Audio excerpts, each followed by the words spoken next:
evening and welcome to the Ford Presidential Museum. My name is Elaine Didier and it's my pleasure and privilege to serve as the director of both the library in Ann Arbor and the museum here in Grand Rapids. We are very glad to have you here on a more spring-like evening than it would have been in early December when we had to cancel because of severe cold in southeast Michigan and severe ice threatened for west Michigan. So we've got a much better night tonight and we're glad to have you here. Before we get started, I would ask that you turn off cell phones or any other electronic devices that might interfere with the taping of the program.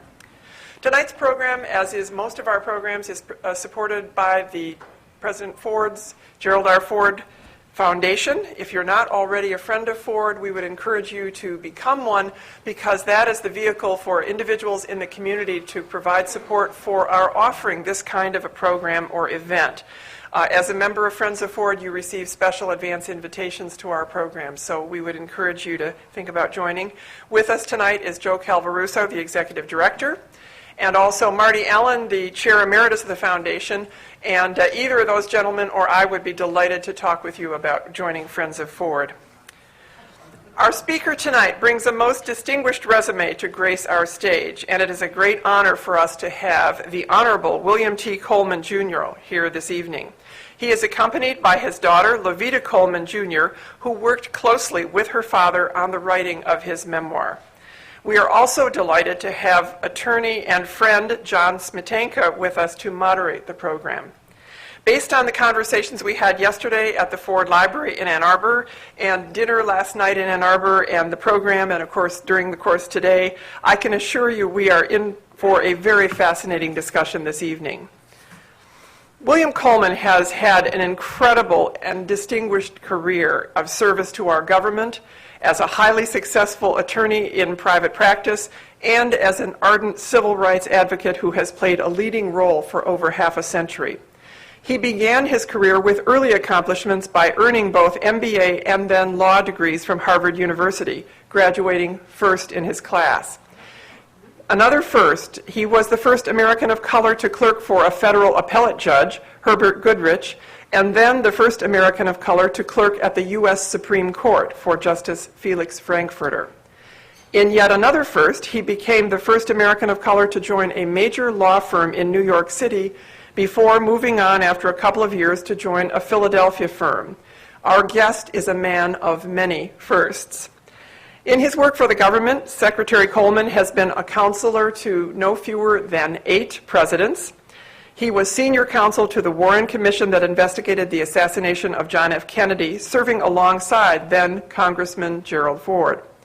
He also served as Secretary of the Department of Transportation under President Ford, this is his only second that I have found in the record. He is the second person of color to serve in a cabinet post, the first having been appointed by President Johnson. During Secretary Coleman's tenure at Transportation, he created the first statement of national transportation policy in U.S. history. He served in a number of other government roles, including a member of the U.S. delegation to the United Nations and a consultant to the Arms and Disarmament Agency, among others. In his work with the NAACP Legal Defense Fund, he was co-author of one of the key briefs that persuaded the Supreme Court in the Brown versus Board of Education decision, arguing that racial segregation in public schools violates the Constitution. He later received the NAACP's Thurgood Marshall Lifetime Achievement Award. He also received the Presidential Medal of Freedom from President Clinton. That is the nation's highest honor for a civilian. Currently, Secretary Coleman is the senior partner and senior counselor at the firm O'Melveny & Myers in Washington, D.C. For those of you not familiar with it, this is a large and extremely prestigious firm with offices around the world. Secretary Coleman is also a longtime member of the board of the Gerald Ford Presidential Foundation. And when President Ford passed away in December 2006, Secretary Coleman served as an honorary pallbearer during funeral services. In addition to having Secretary Coleman with us this evening, we are also privileged to have his daughter, Lovida Jr., with us. And Lovida Jr. is the first female junior I've ever met because her mother's name is Lovida. So she has some distinction in that right. Ms. Coleman has had a 35-year career in both government and the private practice of law. She was a partner in the firm of Sutherland, Ashhill, and Brennan, where she handled federal white-collar criminal and civil litigation. Of note, she also served in government. Between 1977 and 1980, she also served at the Department of Justice as a Special Assistant to the Attorney General and Special Assistant to the Deputy Attorney General of the United States. She has her AB from Harvard University and a JD from the Yale Law School. Now, to moderate this evening's program, we are delighted to have John Smietanka, an attorney who, like both of the Colemans, has had a distinguished career both in government service and in private practice. He began his career as assistant prosecutor and then Berrien County prosecutor, during which time he argued and won a case before the U.S. Supreme Court. So he and Secretary Coleman have successfully argued before the Supreme Court. He was then named U.S. Attorney for the Western District of Michigan and served from 1981 to 1994. But that was not enough for John, because during that period, while still U.S. Attorney for this area, he took on additional duties as Principal Associate Deputy Attorney General in Washington, serving as the liaison between the Deputy's Office and other Department of Justice units. In this role, he developed Weed and Seed, a national community rehabilitation program which is still functioning in more than 200 communities nationwide. Mr. Smietanka has also been active in the Republican Party over the years and was twice nominated for the position of Attorney General of Michigan. He was also nominated by President George H.W. Bush to the Sixth Circuit Court of Appeals. He has received numerous honors and awards, including the John Marshall Law School Distinguished Alumnus Award and Lawyer of the Year for his work to free a wrongly convicted man from prison. Mr. Smietanka currently has a private practice with offices in Grand Rapids and St. Joseph. So before us tonight, we have three attorneys from three distinguished law schools, all of whom have combined government service as well as private practice as attorneys. Please welcome them, and let's turn the program over to Mr. Smietanka. Thank you.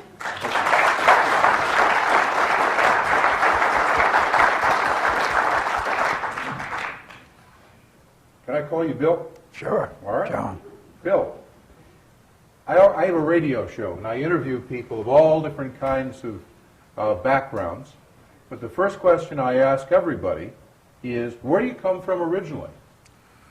Well, I came from a wonderful mother and father. That's a good start. And I was born in Philadelphia, Pennsylvania, and lived there until I went away to law school. Now, your father worked. Now, I'm going to blow the name here. It's the Wissahickon? Wissahickon. Yeah. Tell me, what is that? It's Well, a club, wasn't it? The boys' club, and they also had a summer camp.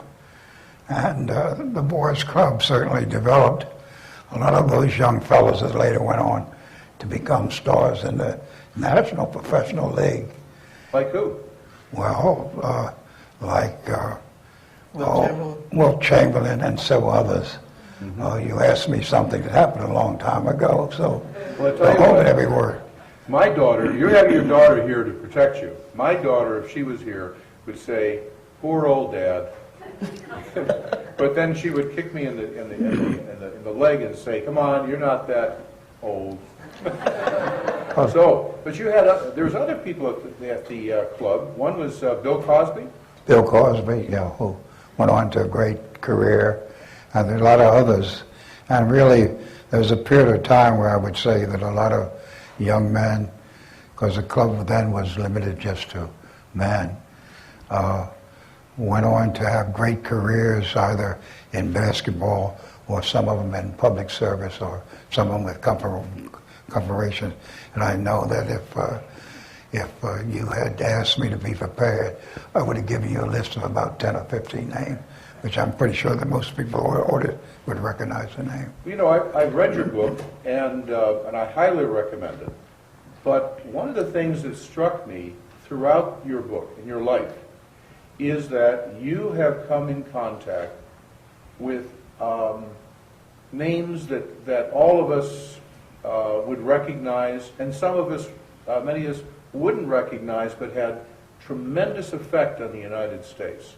Some powerful minds, some characters, powerful characters that changed your life, but also changed this country. Now, I'm going to toss out a couple. You were the clerk to Felix Frankfurter, one of the justices of the United States Supreme Court. What was it like with him? Oh, that was a wonderful year. He was certainly bright. The other law clerk was Elliot Richardson, who certainly also went on to have a great career. And we worked on many cases, some of which we were in the majority opinion, other we were in dissent. But I thought that was one of the great years of my life. What kind of a thinker was Felix Frankfurter? What was his... Well, he was brilliant, and he really understood the law, and he had a background having taught at the Harvard Law School before, and generally was a person worthwhile seeing. In addition, he'd get up at 7 o'clock in the morning because he'd walk to work with Dean Atchison, who was Secretary of State then. And the court then didn't start sitting until 12 o'clock. And so we got in about 7:30 in the morning, and we used to talk with Justice Frankfurter, and he'd give a thorough briefing on some of the tough public policy, foreign policy issues that Dean Atchison was facing. So that was an additional advantage that I got from having what I consider one of the great years of my life. Well, you know, I was born that year. I just wanted to add that. And a fine year it was. Well, it just demonstrates that your father could do more than one thing at the same time. Can you walk and chew gum as well? Same time? Oh, sure. Oh, this is good. No, all right. Justice Frankfurter walked with the Secretary of State. That's two branches of government that, should they be mixing? Should they be mixing? That was a different world, wasn't it? Well, it's a world that existed then, and I hope it exists sometime now. You know, we do have a government, and it's, you know, the judiciary, the president, and the Congress, and I think it's very important that each one of those groups talk with each other.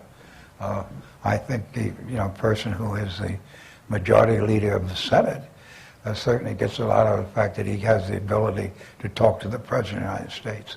And also if they can talk to the justices, because even though the justices decide cases that come before them, they also have opinions which help them in other areas. And what are some of the cases you worked on with Justice Frankfurter? What areas, what cases did you work on? Well, then they actually used to handle more cases than they handle now. I think now they if they decide 80 a year, that's supposed to be a big year, then I would say it was twice that number. And we had many important cases. I can't recall the names of them right now, but I'm 90 years old now, so you have to. That's no excuse, actually. Well, no, it's no excuse. I had dinner with you, and I read your book, and I know there's much more that you can offer in here. All right, but seriously, Elliot Richardson acquired fame later on, after being a clerk, but he was a very close friend of yours. in fact, I met him the first day that I was at the Harvard Law School, and was friendly with him the whole time. And I really think when I got my first job with Paul Weiss, Rifkin, Wharton, and Garrison in New York, that he was the one who, having talked to his uncle, who knew one of the major partners, was the reason why I got the job. In addition, when I went back to Washington as Secretary of Transportation, he was going to London as our ambassador, and so I used his house for 2 years. And that was a wonderful asset to have. He was a very successful man in his own right. Family is very wealthy. So I lived much better. I will add that the first topic of their conversation when they met at the Harvard Law School, who ran the fastest 440 is what they talked about. That's what was important to this young men at the time. You were a runner in school, an athlete. What sports did you engage in? I ran the quarter mile and a half mile, and I did fairly well, but I felt after being at Penn for 2 years, the war broke out, that I better spend more time looking at the books and doing that. And I thought that made more sense than being a great runner, although, every 4 years the University of Pennsylvania had the Penn relays. And therefore it was an event which most of us would give our lives to participate in. Mm-hmm. Well, and the Olympics are almost secondary when you come to Penn. Oh, sure. Well, we think so. Now, whether Yale thinks so, I'm not quite sure. Yeah, but what is Yale after all? Oh, pardon me. Pardon me. How did she get out of the Harvard coop and get into Yale? Why did you allow that? Well, I allowed it because that's where they decided they wanted to go. I do think that either she or her brother Bill, who went to Yale just before she did, each said that after all, Yale was an additional 80 miles further than Philadelphia, and I only gave him enough money to get as far. Harvard was 80 miles. Harvard was 30 for Cambridge, Mass. was about 80 miles difference, but I've been told that I somewhat limited their compensation, and that's the reason why they went to Yale. But that wasn't the reason they went there, because they just thought it was a good institution, they could get a good job, and it so happened at that time that Dean Griswold was dean of the Yale Law School, and he had been law clerk to one of the different justices, so I knew the dean very well. Lou Pollack.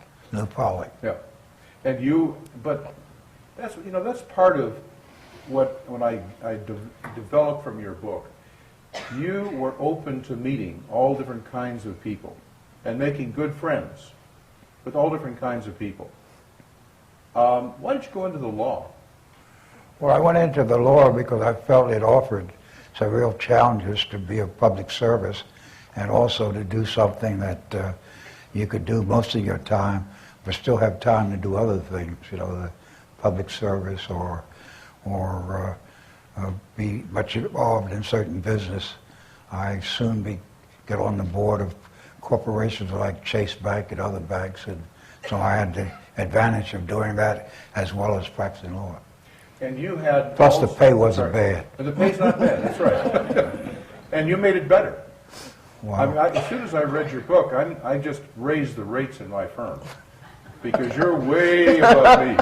Wow. So I might not get any of these folks to come, but that's all right. It's good. It worked for you. Seriously, however. There's something in life called the contingency of chance, and if you just get lucky, you get those opportunities. And luck has something to do with it, but also what's inside of you has a lot to do with it. Well, I hope so, and I hope if I ever get to heaven, I hope that God thinks that some of it was inside of me, rather than all his understanding and just being nice to me. Well, I'm sure that he will, he can pay your fees. I know that. Now, we're going to talk a little bit later on about where it's at right now, but I want to talk something about your life and how it relates to the law, because this became your life. This was not, did you have models that you followed to become a lawyer, or is it just, it worked and that's Well, not it did, but, I have to go back. When I went to Philadelphia and started grade school, they still segregated. And so from kindergarten to the 6th grade, I went to a segregated school. When I went to Germantown, when I went to Roosevelt Junior High School, was the first time I had the opportunity to go to integrated school. And one day, the teacher asked me to make some remarks on something, and I made what I thought was great remarks. Instead of saying, gee, that's a great job, Bill, she said, gee, Bill, someday you make somebody a great chauffeur. And I said, you know good blank, someday you'll drive me. Obviously I got kicked out of school, but my mother and father came up and explained it, Joe.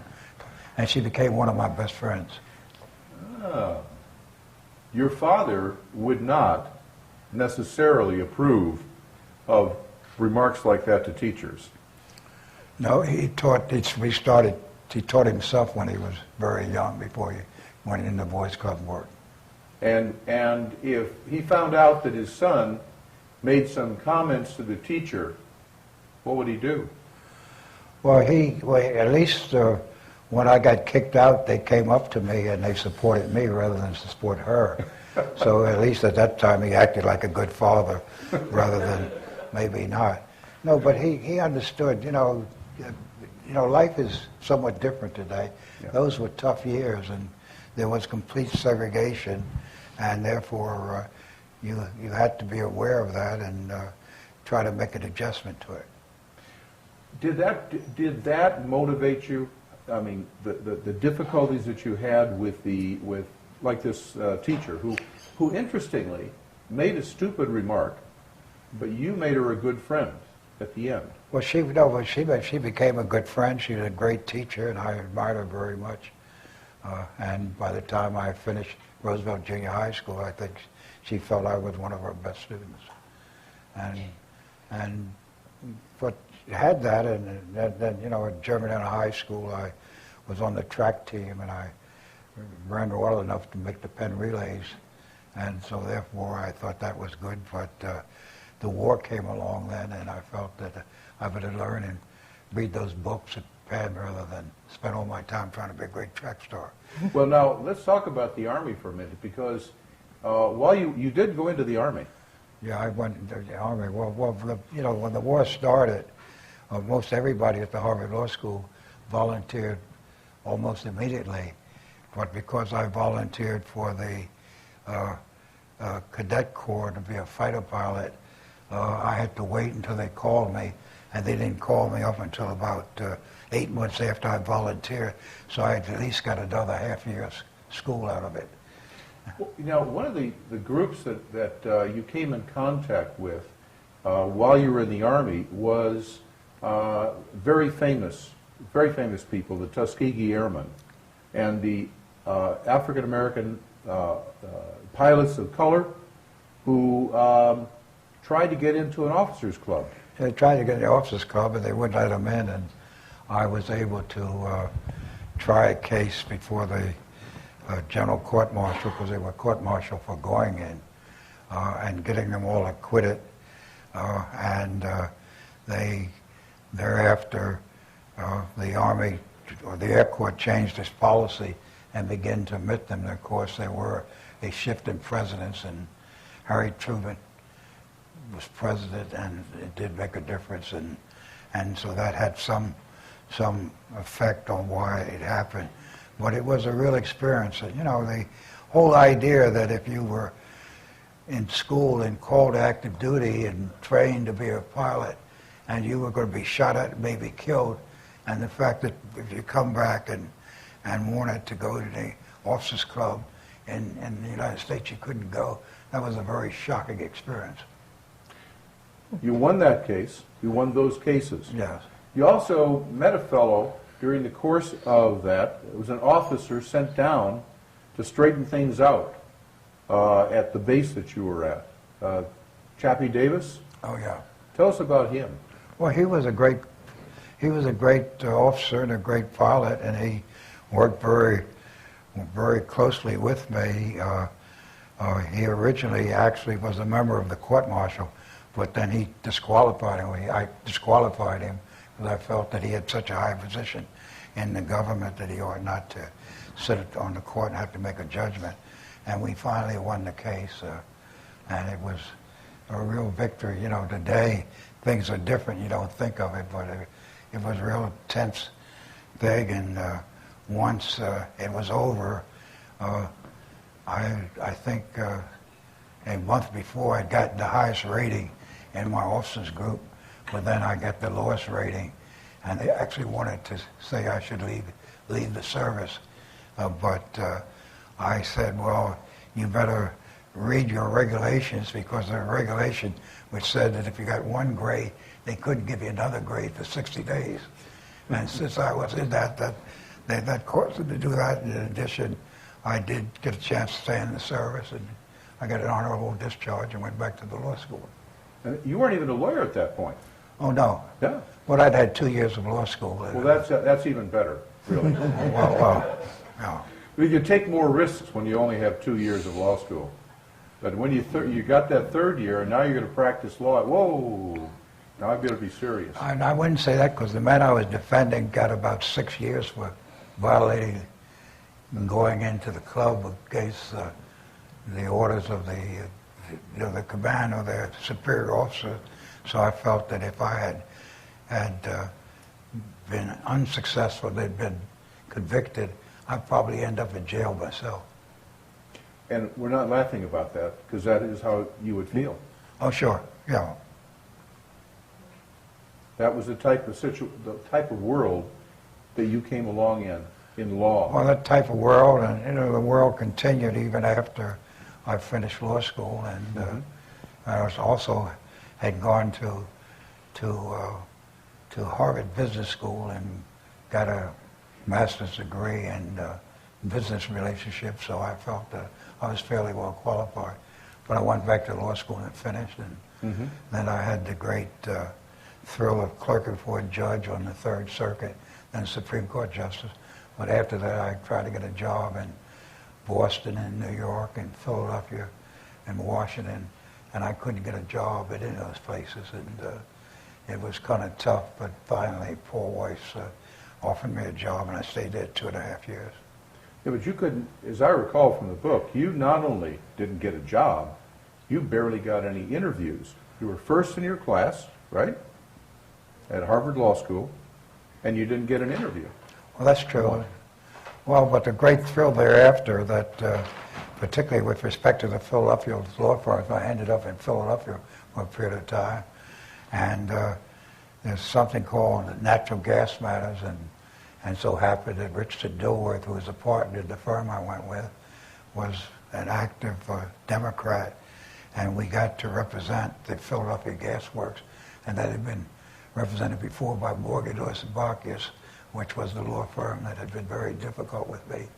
And it was a great thrill to be able to say, oh, by the way, I'm coming down to see you because I'd like to get the files of X case.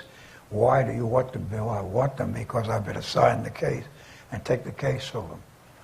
And, there's a great, this all has not been hard work. Some of it's been a lot of thrill. I had a case where I interviewed with a law firm. I didn't like the senior partner, and he told me, well, you go off and be an assistant prosecutor, and you might get some experience, and then come back to see us. So I did, despite him. And within 2 weeks, he called me up and said, John, we have this problem. Maybe you can help us with it. And I said, I'll think about it. Oh, yeah, no, really. Well, But all right, you went off to become clerk to Felix Frankfurter, one of the great justices in the history of American jurisprudence. But you also dealt with other giants, Elliot Richardson. But there's a name I want to touch you with, and that is Thurgood Marshall. How did you get to know him, and what was your contact? Well, I originally got to know him because it so happened that he was born in Baltimore in a house living right next to where my mother lived before she was married. Wow. And so that's how I really got to know him. And I knew him by reputation. And also a gentleman named Bill Hasty, who was also very good by that time, was on the Third Circuit. And he told me to go over and talk to Thurgood because Thurgood was thinking about bringing the Brown case. And he asked me to come over one day when I was at Paul Weiss by then, and come over, and I worked with him on that. And the first time we got ready to argue the case, I think I wrote about half the brief. My name could be on the brief, and secondly, I couldn't sit beside him because I'd been a law clerk less than 2 years before, and they had a rule that unless you were been a law clerk more than 2 years, you couldn't sit beside somebody arguing a case. I never knew whether it applied if you argued the case yourself, but at least it did apply. And so the first time they argued a case, I walked to the court with him. I carried his bags, but then he went and sat there and argued himself. But then they set it down for re-argument, and my 2 years were up then, so I probably lived with him or worked with him for a year when we argued it the second time. We won it. You know, the case of Brown versus Board of Education, there's some water. There's Brown versus Board of Education, along with a handful of other cases in the history of American law, changed our society in powerful ways and set the tone for our courts and our governments to handle social problems. And you wrote it, or had part of it. Well, I had part of it. I think Thurgood had a great part in there. And Luke Pollack, who went on to be the dean of the Yale Law School, certainly contributed as much as I did, and there were other people, but I do think I had a great part in that. At this point, there will be some disagreement with my daughter because she thinks that Brown was not the key case. I thought it made more sense the Little Rock case, which was later, then we won that one. And then the Bob Jones case, which made a difference. In the Bob Jones case, the case in which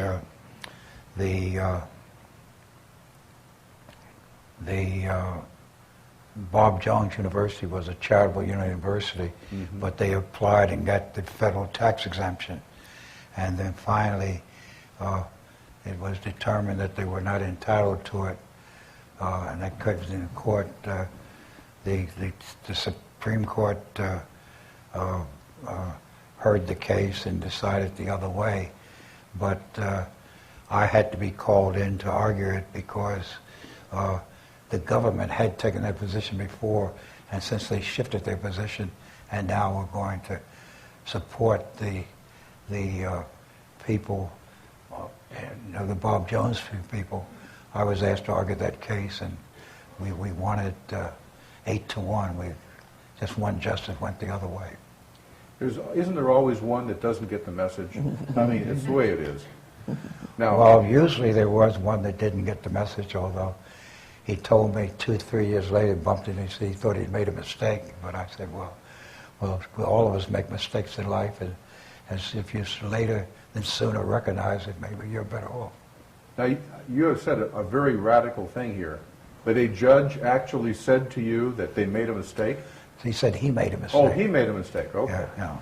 But of course, there were other cases since that time that we won, and therefore, particularly the Bob Jones case, which I think is a case that it was the one that dealt with another institution, a charitable institution, and they admitted blacks, but they wouldn't let them take a white girl out to dinner or something, and there are a lot of other restrictions.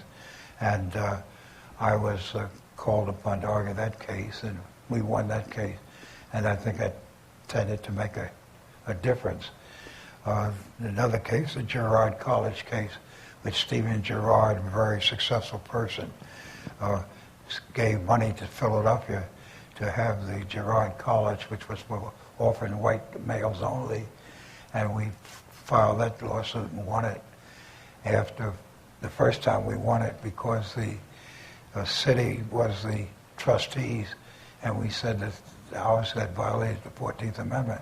So then they removed the city and put other people, and it took us about another year before we won the case the second time. Now, you were part of a group that made history, and you mentioned a couple of them, but I'd like you to tell us who was the core of the people that really made the civil rights litigation during the 50s and 60s. There was Thurgood Marshall. And Jack Greenberg.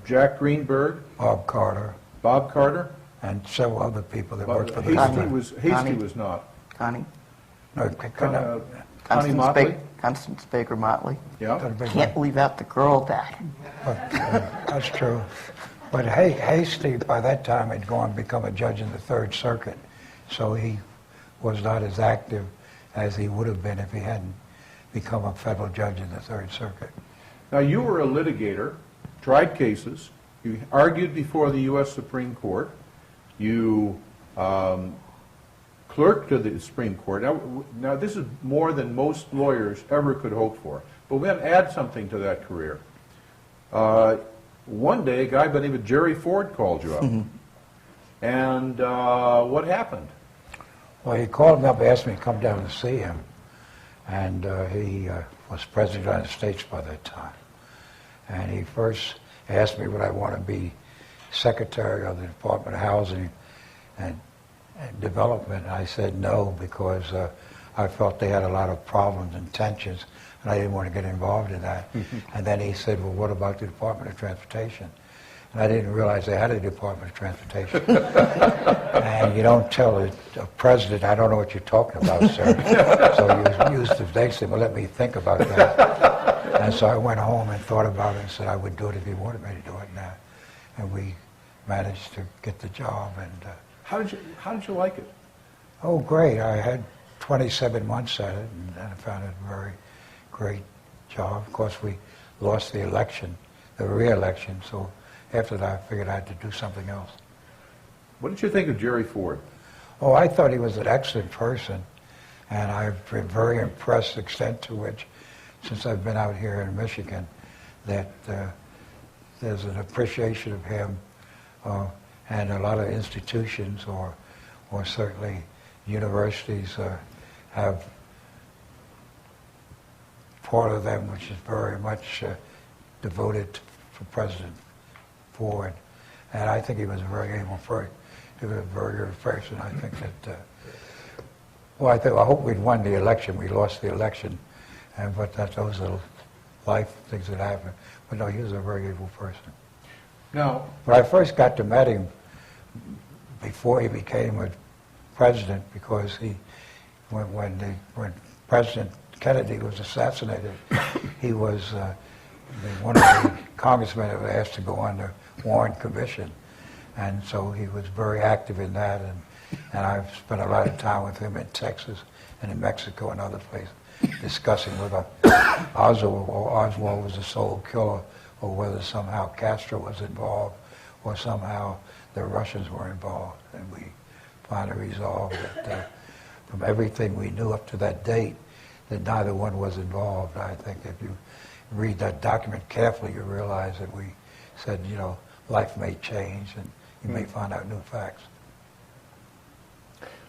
when you were in the cabinet as Secretary of Transportation, now, a friend of mine was a friend of Sam Skinner's, who was a Secretary of Transportation, later on as the government went along. And there was some talk that he was going to become Chief of Staff for the President of the United States and take over for somebody, I don't remember who it was. And so my friend said, well, do you want to do that? Do you want to? And he said, why would I want to become Chief of Staff? I'm Secretary of Transportation. I've got my own Navy. I've got my own Air Force, my planes. I've got my own cars, and I've got trains. And I can play with anything I want. Shortly thereafter, he became Chief of Staff for the President. But now you had your should have own... corrected him. He was not. He didn't have the Navy. He had the Coast Guard. Well, That's what he meant, metaphorically. it was on the water. It was Oh, water. yeah, all right, Boats okay, on the it's water. okay, Yeah, yeah, okay. yeah. But you had that, and you had issues which dealt with each of those areas of transportation, big issues. Concord, tell us about that. Well, that was the question was whether Concord had the right to land in the United States. And you had the situation that the United States had not developed a Concord. And I've decided that it did have the right to land in the United States. And so therefore, for the French and the British had the right to fly the airplane in, and it turned out to be a great airplane because it took you only 3 hours to get to Europe by Concord, and it took 6.5 by the American flight. So I used to do it plenty of time. And this little red thing I have here is what the French gave me as their medal because I let the Concord land in the United States. And they were very grateful. Yeah. Mm-hmm. And All right. of course, we also got advantage because we got a lot of knowledge from that, and there are a lot of Army airplanes that flew around at Concorde speed, and I always felt that was another contribution we were able to make was telling the U.S. military how to develop an airplane like the Concorde and use it for some of the fighting that took place thereafter. But there's another one. A lot of people here have been to Washington, D.C., and they like to be able to get around conveniently. And now, today, they'll take the metro, the underground and above ground fast rail transportation. You did it. Well, we did it, but on the other hand, whenever you talk about transportation, I think mainly about the rail and the freight rail and also passenger rail. And I think that the government made a mistake when that was done by the governmental sector rather than the private sector. In fact, it happened that way because about 3 weeks before I became Secretary of Transportation, the Penn Central Railroad went bankrupt, and so they created a charitable institution to operate the private sector, but also to run the freight system. And we tried to get Congress to change that, but we didn't. So that's one of those I lost.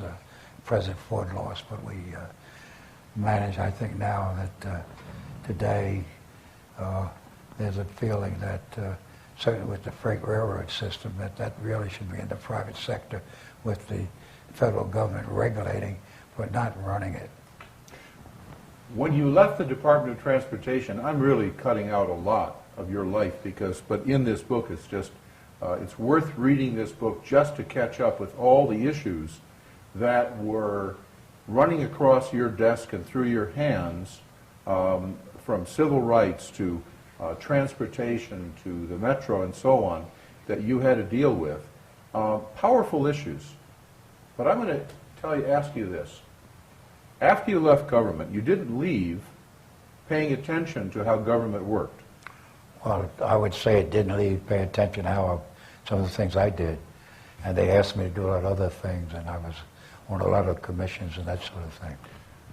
And there came one thing, and it's the beginning of what I want to talk to you about, which is what's inside a person, and with a challenge presented to you.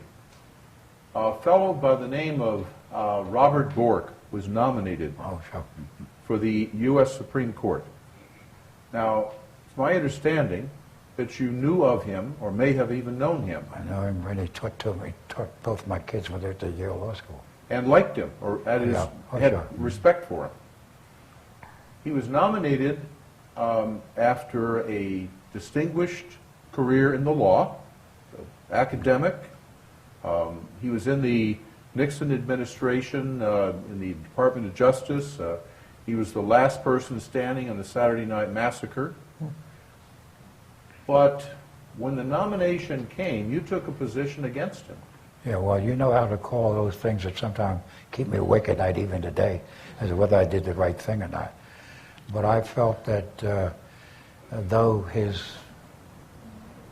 opinion writing, that he never said anything which was prejudicial or adverse to people of color, that in his public speaking he did. And I didn't know once he got on the Supreme Court which way he'd go. And therefore I felt that we should oppose him. One of the more difficult things I did. And I still think about it, but I felt that under all the circumstances, it's something that should have been done at the time. Let's follow up from that, because that decision caused you've been thinking about it, and you look at confirmation hearings today for justices or people on the court. How do you think they're going now? What do you think about them? Well, I think that if you'd asked me that 2 months ago, I would have said I think they're going fine. Right now, it so happens there's a young man named Lee, who's, I think he's the dean of the School of Education, of the law school at Stanford, and he's been nominated for the Ninth Circuit. He was not born in the United States, but he wrote one law review article in one area where he challenges what the Supreme Court position is on that, and a lot of people are trying to hold him up to court. He's going to find, I think on Thursday, he's going to have another hearing, and he'll probably get through, but it just shows that sometimes people who have been nominated for the court, like even the Court of Appeals, don't make it because something they wrote and people hold it against them. even I always said, and I've said to the Justice Department here and also the President of the United States, that, you know, if he goes on the Ninth Circuit, he's just one of something like 12 judges, and even if he feels that way, if the two other judges sit with him feel differently, he doesn't win, or even if he wins, the Supreme Court can reverse him if he's wrong. But in the area of Supreme Court justice hearings, we've had, since the Bork hearing, we've had a lot of different ways of getting nominees through that weren't like they were 40, 50, 60 years ago. Much more contentious now. What do you think about that? Well, I think that, you know, a person who becomes a justice has a job for life, and I think that the bar should pay some attention to see whether there's something in the judge's background that you think that he or she may not make a good judge.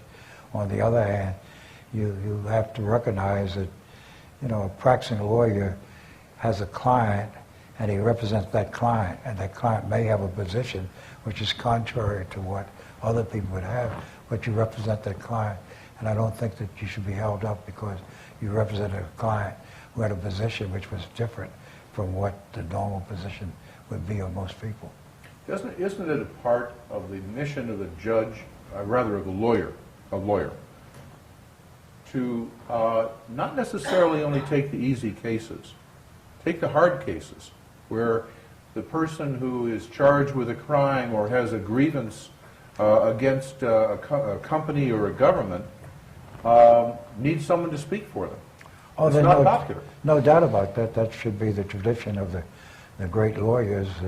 The great lawyers should also have the foresight to realize that things in the society that have to change. You know, for example, look at how women were treated 40 years ago with respect to the judiciary. Now, of the 9 justices, 3 of them happen to be ladies, and it's possible that there may be 5 to 4 very soon. Mm-hmm. But you also stayed in contact or met and worked with probably every justice, either before they became a justice or afterwards. And I think you spoke in your book very favorably about Sandra Day O'Connor, for example. Yes, I did, although after she got confirmed for a year, she wouldn't speak with me because she, in the draft she sent to me, because I was the one that had to review whether to recommend her, which I certainly recommended her, but the draft she sent to me, which she just assumed I would sign, said that she would, you know, had background and everything, would be a great judge.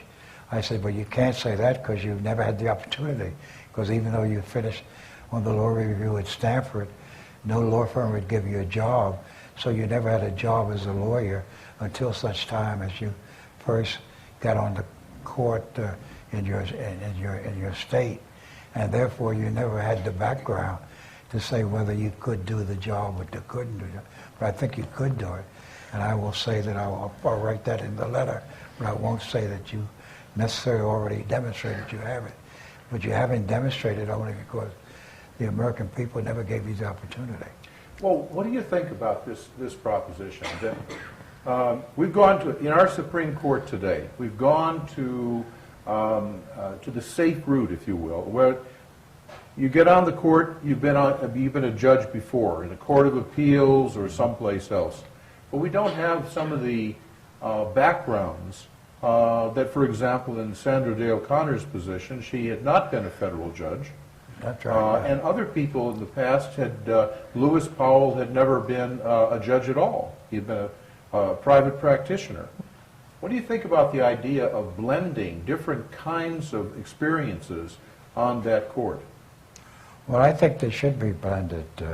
When you mentioned Lewis Powell, I suddenly smiled somewhat because the only case I lost at the Supreme Court, I lost it 4-4 because he disqualified himself and couldn't sit. But I think if he said, he would have voted against me anyway. Wow. And so, but anyway, but he was a great justice. My one venture to the U.S. Supreme Court, Thurgood Marshall was on the court at that time, and he was the one that roasted me the most. Oh, really? On my position. He had good questions. You must have been wrong as hell. You know, that's what he thought. Luckily, 6 others disagreed. Oh, right. That's a great feeling. Yeah, it is a great feeling. You know, I convinced 6 people. And William O. Douglas and Thurgood Marshall were the only 2, and I can't remember the third, actually, who voted against me. So, but Thurgood wrote a good opinion, though, didn't he? he did, actually. Yeah. Luckily, no one bought into it. No, he's a very able guy. Yeah. Yeah. Who was the best lawyer that you've ever run into? Well, come on, I have enough ego to say Bill Coleman. Well, all right. I'll grant you that. You're the best lawyer I've run into, but how about somebody else besides me? Well, I thought that Thurgood Marshall was a superb lawyer. I thought that Bill Hasty was a superb lawyer, the contact I had with him. I thought that John W. Davis was a superb lawyer, despite the fact that he argued the other side of the one of the very important cases. Civil rights cases. Yeah, but he lost it, so. It was okay. But Brown. well, no, but he was a good lawyer. You can be a good lawyer and still take a position contrary Yeah, to your own position, and you still can be friends, or you can be sure. professional with each other. Well, you have to recognize that the person has a client, and you know, and you're on the other side of him. You got to recognize that he's got to do everything he can to see that that client doesn't lose the case. And as long as they don't start showing, you know, illegal documents or false documents, I don't think you can criticize a person because they use to the best of their ability to try to keep the government from deciding the case the wrong way. I'd like to bring you up to today, because so many things in your life have struck chords which continue from when you first started in the practice of law till today. We have in Washington, we think, a climate where our politicians don't get along.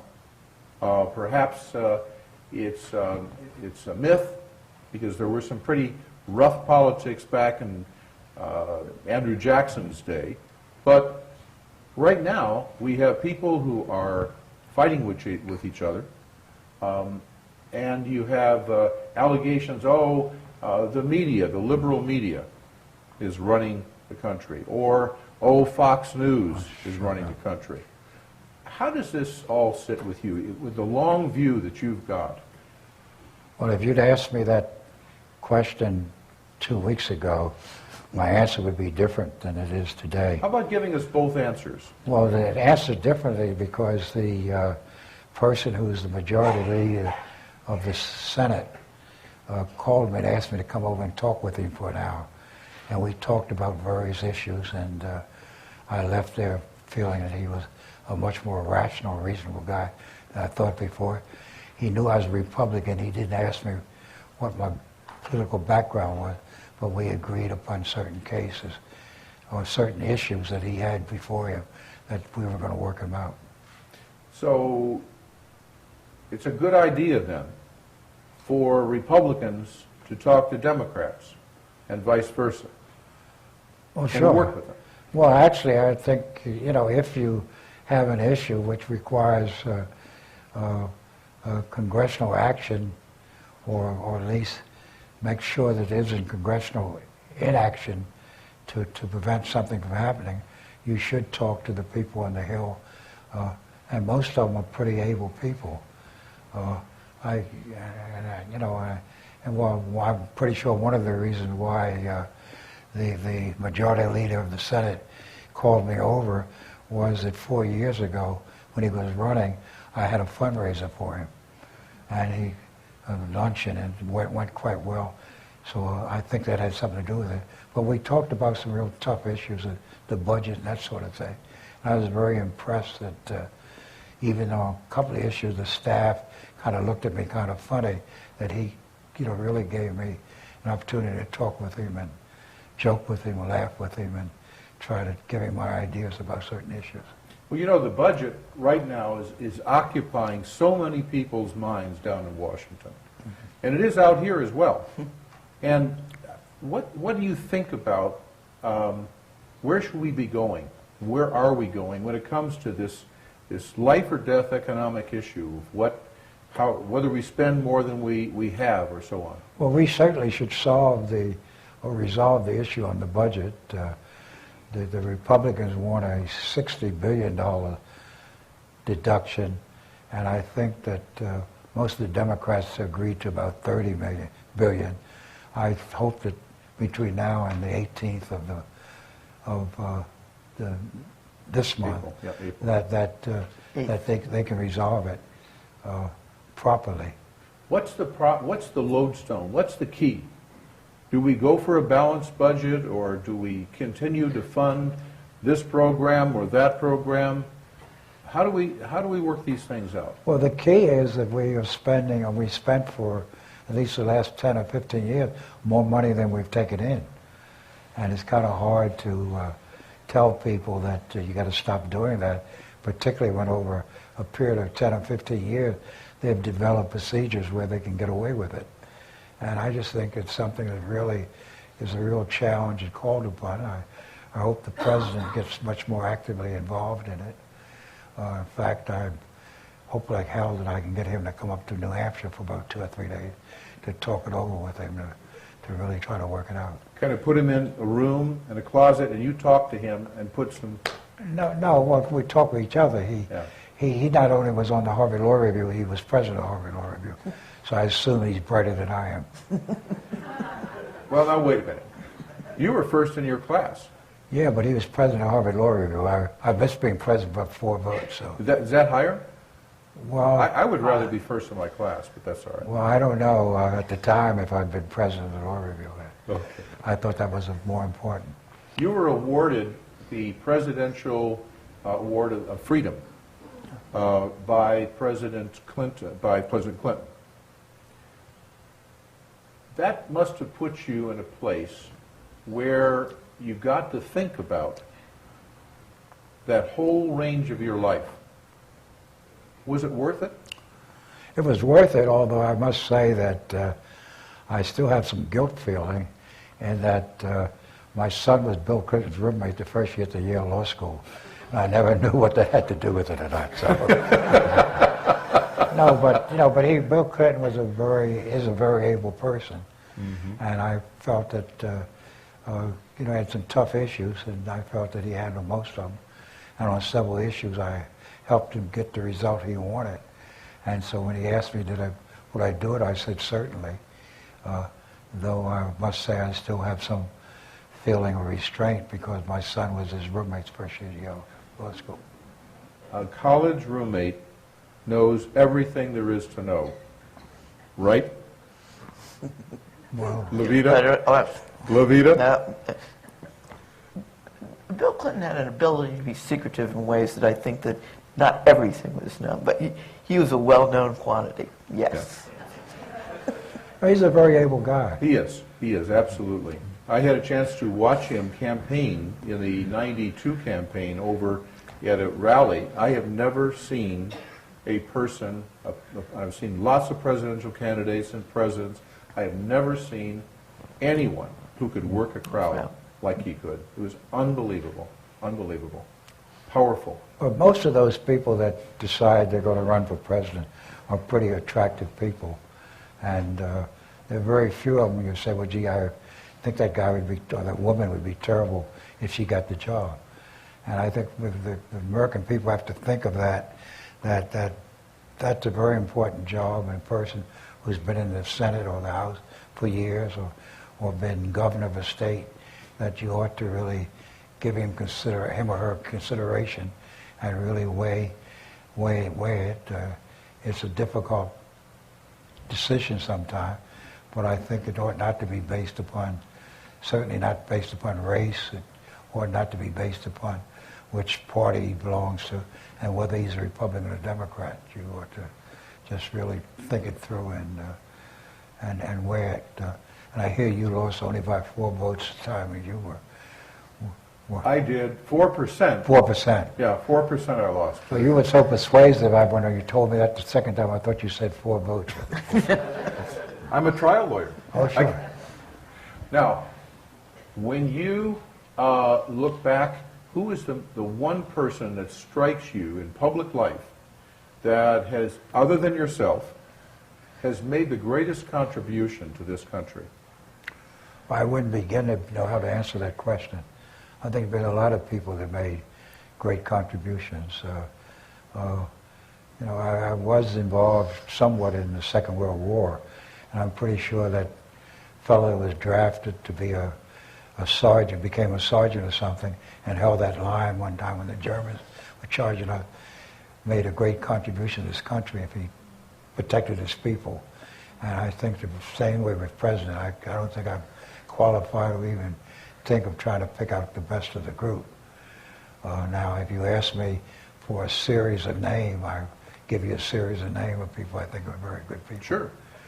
Well, I think that Bill Clinton, I think that the President of the United States, and I think that others of them.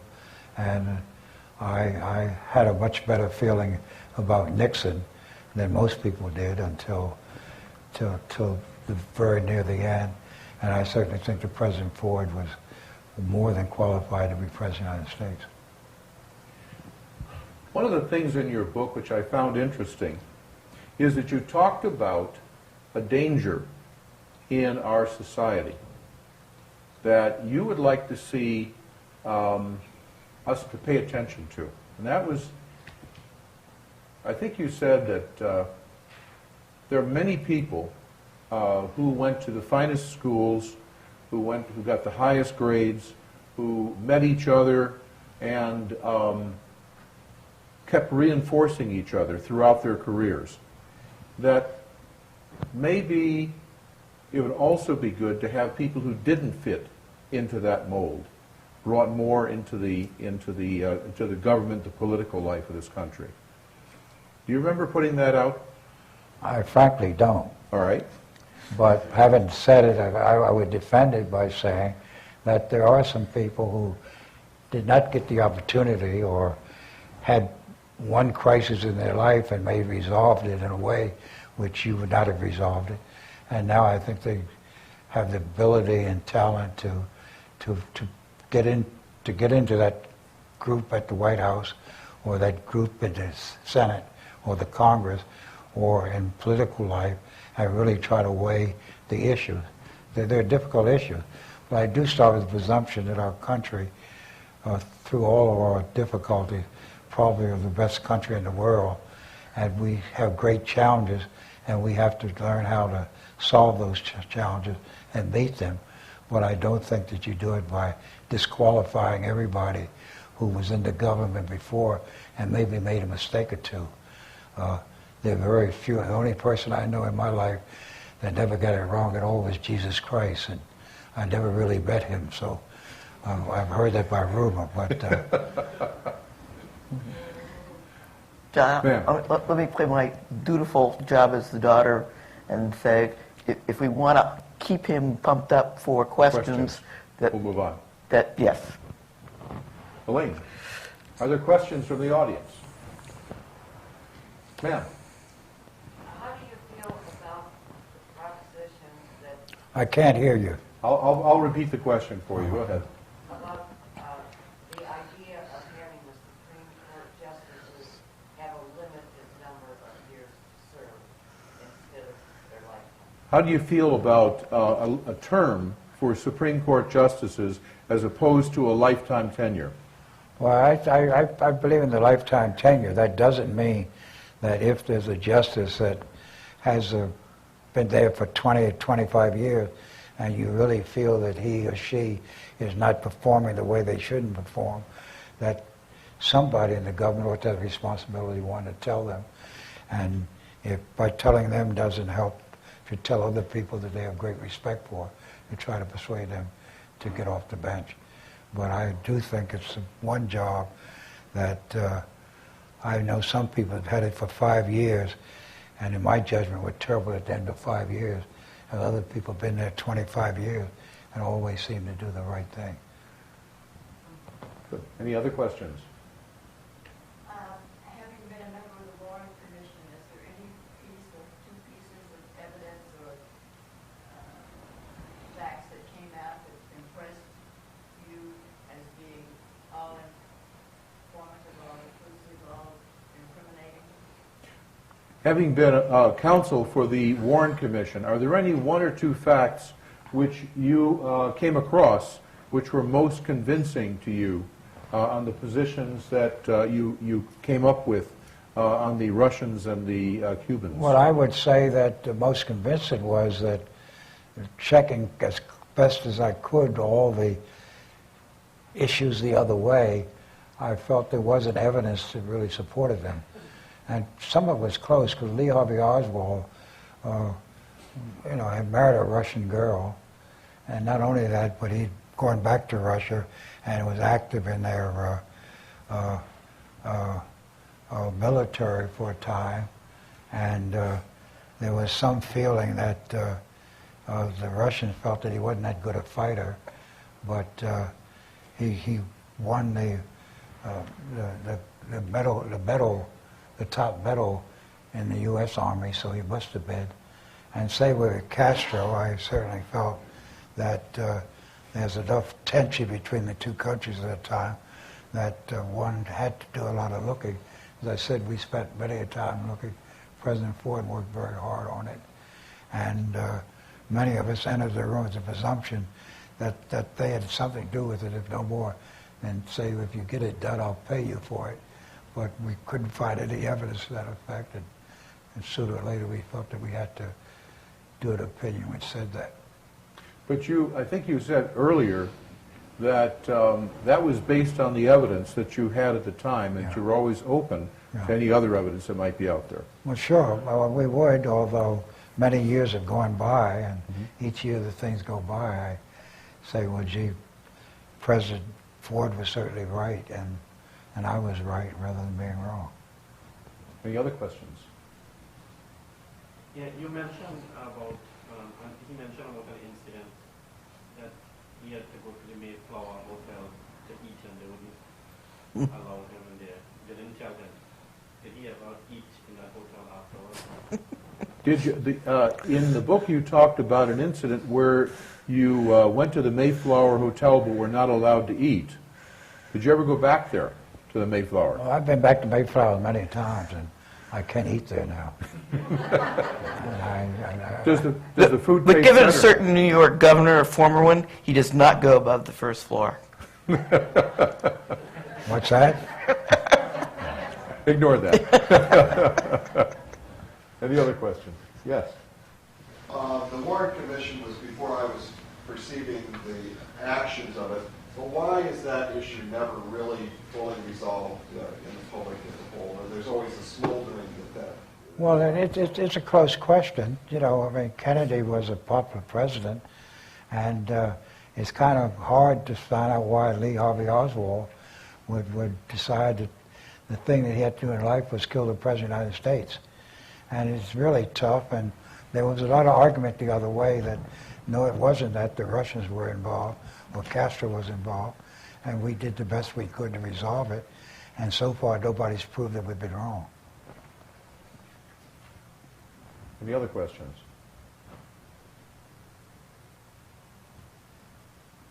Inquiring minds are absorbing everything that you've said. I have a final question, perhaps if there are no other questions. Your life struck me as a model for something that we use the word mainstreaming. That is, you went into the life of this country at its heart, its law, and the big law firms, the government, the commissions, one commission after another. And you brought something into each place that you went. What's down deep inside of you that made you do it? And what did you bring? Well, I think that my mother and father probably had a lot to do with it. They both were very active in the community and felt that the community had to change, and therefore that you ought to commit yourself to that change. I still think that there are changes that have to be made in this country. Take, for example, with respect to women, for example, at one time they were not on the Supreme Court. At one time that there were very few in major law firms, and I could just go down the whole list. Now, there's no reason why that's the case, that women certainly have the capacity to do the job that the males have to do, and therefore you have to think about that. I also think, and particularly for an audience like this, and being out in Michigan, I think I can say this without regretting it afterwards, but I still think that the American people have to think of what you do with respect to a group of people, namely those of color, who for years were deprived of some of the major opportunities that other people had.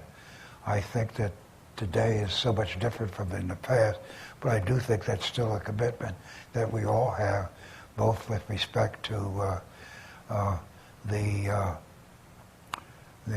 fact that those that are white have to think that, well, what do we have to do to make sure that people of color are treated the same way as anybody else in the United States. And this is really a serious issue. The country's changed greatly, but I still think that there's the occasion for great challenges. I had a wonderful experience the other day. There's something called the Gerard College, which was Stephen Gerard left a lot of money to the city of Philadelphia to establish Gerard College.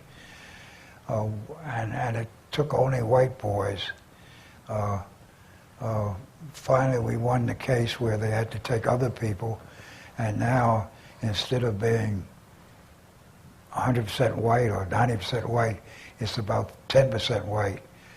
It so happens that the president of the university is now a woman of color, and she has said that I got to change this, and she's actually going around trying to convince other charitable institutions there's no reason why the Gerard College makeup should not be the same as the makeup of the American people in general, rather than the fact that because one started out as an all-white college, and then there was a decision which said that blacks had to go, that now it should become an all-black college. And I think those are things that have to be done, if not for yourself, for your children. You know, when your children come along, they'll be living in a much better society if they recognize that human beings are human beings, and the color of your skin or the sex of the person ought to be irrelevancy with respect to how you treat them and what opportunities they get or opportunities they don't get. I think that now we understand why you won your cases in the Supreme Court. Thank you all very much. We appreciate your attendance. Thank you again.